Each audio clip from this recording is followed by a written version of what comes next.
Lucas വാസ്കസിന്റെ യാത്രയപ്പ് ചടങ്ങിൽ Real Madrid ഔദ്യോഗികമായി സംഘടിപ്പിച്ച പരിപാടിയിൽ ആകെ പങ്കെടുത്തത് രണ്ട് റയൽ മാഡ്രിഡ് താരങ്ങൾ മാത്രമാണ്. ഒന്ന് ആൻഡ്രേ ലുനിനാണ് ഗോൾ കീപ്പർ, മറ്റൊരാൾ കിലിയൻ എംബാപ്പെ ആയിരുന്നു. അപ്പൊ എംബാപ്പെ ഈ ഒരു പരിപാടിയിൽ പങ്കെടുത്തത് വലിയ ചർച്ചയായിരിക്കുകയാണ്.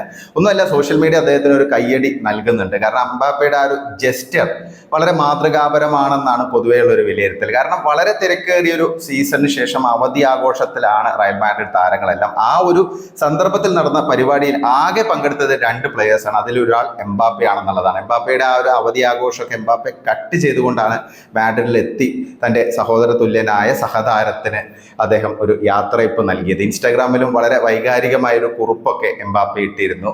ലൂക്കാസ് വാസ്കസുമൊത്തുള്ള തൻ്റെ ദിനങ്ങൾ വളരെ മെമ്മറബിൾ ആണ്, അദ്ദേഹം ഒരു ലെജൻഡ് ആണെന്നൊക്കെ ആയിരുന്നു എംബാപ്പെ കുറിച്ചത്. അപ്പൊ അത് ശരിക്കും അദ്ദേഹം ഹൃദയത്തിൽ തൊട്ട് പറഞ്ഞതാണെന്നുള്ളതിൻ്റെ ഒരു സൂചന തന്നെയായിരുന്നു ആ ഒരു പരിപാടിയിൽ പങ്കെടുത്തത്. കാരണം വളരെ ബിസി ആയിട്ടുള്ളൊരു ഷെഡ്യൂളിന് ശേഷമാണ് ഇപ്പം താരങ്ങളെല്ലാം നിലവിൽ അവധി ആഘോഷിക്കാൻ പോയത്. അപ്പൊ ആ ഒരു സാഹചര്യത്തിൽ വേണമെങ്കിൽ എംബാപ്പയ്ക്ക് സ്കിപ്പ് ചെയ്യായിരുന്നു. കാരണം എംബാപ്പെ ആകെ ഒരു വർഷം മാത്രമേ ആയിട്ടുള്ളൂ ഈ ക്ലബിൽ എത്തിയിട്ട്, അതായത് റയൽ മാഡ്രിഡിൽ എത്തിയിട്ട്. അപ്പം എംബാപ്പയേക്കാൾ കൂടുതൽ കാലം റയൽ മാഡ്രിഡിൽ ഉണ്ടായിരുന്ന താരങ്ങളൊന്നും ഈ പരിപാടിയിൽ ലൂക്കാസ് വാസ്കസിന്റെ യാത്രയപ്പ് ചടങ്ങിൽ പങ്കെടുത്തിട്ടില്ല. അപ്പൊ എംബാപ്പെ വന്നു എന്നുള്ളത് എംബാപ്പയുടെ ഒരു ജെന്റിൽമാൻ അപ്രോച്ചിന്റെ ഒരു എക്സാമ്പിൾ ആയിട്ടാണ് പൊതുവെ വിലയിരുത്തപ്പെടുന്നത്.